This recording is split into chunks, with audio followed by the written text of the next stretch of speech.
Bonjour, ciao a tutti, welcome everyone.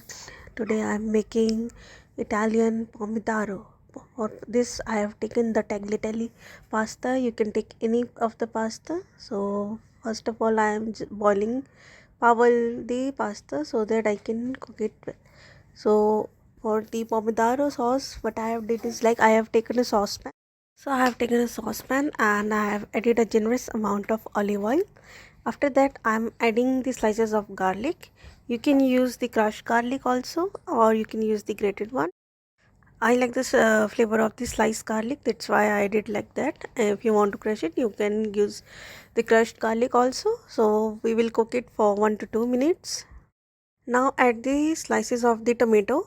I have used the slice one. If you want to use the cube ones you can use the cube one also. So we need to cook it for 5 minutes so that the tomatoes get cooked properly. After that I'll add the basil leaves. So you can use the basil leaves because this is the important ingredient of this pomodoro sauce. So this is the homemade traditional way of making the pomodoro sauce. And then I added the salt and the black pepper, and then you have to mix it well and cook it at least for 5 minutes so that the tomato get cooked well. See, tomato is get cooked, and now with the help of spatula I'm just mixing it well, mashing it well. If you want to blend it you can blend it also, but I like the mashed flavor. But if you want to make it properly blend, so you can blend it also. So with the help of spatula I'm mashing it properly so that it can be used as a sauce. So like this, see, tomatoes are properly cooked and it get mashed properly.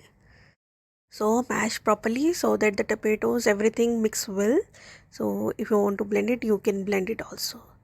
So wow, the aroma is very nice. You must try at home. Do let me know in the comments how you find it.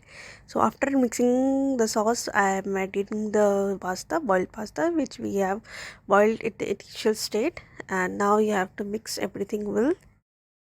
Just mix with the soft hand so that the pasta doesn't break, and then you need to garnish it with the basil leaf and some hot. You can serve it with the garlic bread also or not normal bread also. Do let me know in the comments how you find it, and do subscribe the YouTube channel for more amazing recipes. Thank you.